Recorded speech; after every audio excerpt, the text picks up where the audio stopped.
ડીસામાં આજે કોંગ્રેસ આગેવાનોની બેઠક યોજાઈ હતી, જેમાં બનાસકાંઠા જિલ્લા પ્રભારી ડીસા શહેરમાં કોંગ્રેસનું સંગઠનનું માળખું મજબૂત કરવાની સાથે સાથે આગામી લોકસભાની ચૂંટણીમાં ભાજપને લડત આપવા કોંગ્રેસ કોઈપણ પ્રકારની બાંધછોડ કરવા તૈયાર હોવાનું પૂર્વ સાંસદ અને જિલ્લા પ્રભારીએ નિવેદન આપ્યું હતું।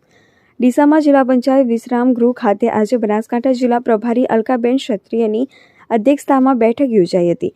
આગામી લોકસભા જિલ્લા અને તાલુકા પંચાયતની ચૂંટણીની તૈયારીઓને લઈને યોજાયેલી આ બેઠકમાં હાલ ડીસા શહેર અને તાલુકામાં સંગઠનની સ્થિતિ અને સમસ્યાઓ અંગે સમીક્ષા કરી હતી, તેમજ વહેલી તકે શહેર અને તાલુકામાં મજબૂત સંગઠન તૈયાર કરવા અંગે પણ કોંગ્રેસના આગેવાનો અને કાર્યકરોએ ચર્ચા કરી હતી।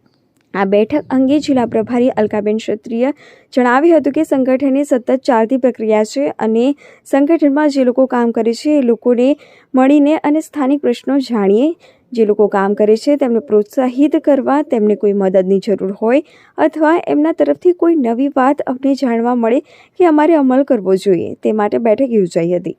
તેમને લગભગ 15 દિવસમાં ડીસા શહેર કોંગ્રેસનું માળખું અને દરેક વોર્ડનું માળખું બનાવવા માટે ચર્ચા થઈ છે અને તે બની જશે। વધુમાં તેમણે જણાવ્યું હતું કે દેશની લોકશાહીને બચાવવા માટે ભેગા થઈ ઇન્ડિયા નામનો મોરચો બનાવે છે। એકલા ભાજપના મત કેટલા ટકા, પણ બધા વિપક્ષો ભેગા થઈ લડત આપશે તો ભાજપ કરતાં મત વધી જશે।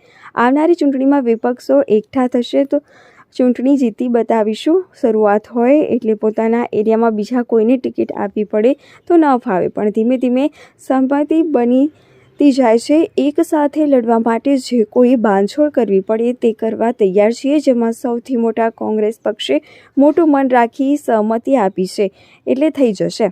આ બેઠકમાં બનાસકાંઠા જિલ્લા કોંગ્રેસ પ્રમુખ ભરતસિંહ વાઘેલા, સહપ્રભારી મુકેશભાઈ દેસાઈ, પૂર્વ જિલ્લા પંચાયત પ્રમુખ પિનલબેન ઘાડિયા, ધાનેરાના પૂર્વ નગરપાલિકા પ્રમુખ બળવંતસિંહ રાવ, ડીસા નગરપાલિકા પૂર્વ પ્રમુખ પીપી ભારતીયા, શહેર કોંગ્રેસ પ્રમુખ મુકેશભાઈ સોલંકી, પૂર્વ જિલ્લા પંચાયત સદસ્ય પોપટજી દેલવાડિયા, નગરસેવક જગદીશભાઈ મોદી, દીપક રબારી સહિત કોંગ્રેસના આગેવાનો અને કાર્યકરો મોટી સંખ્યામાં ઉપસ્થિત રહ્યા હતા।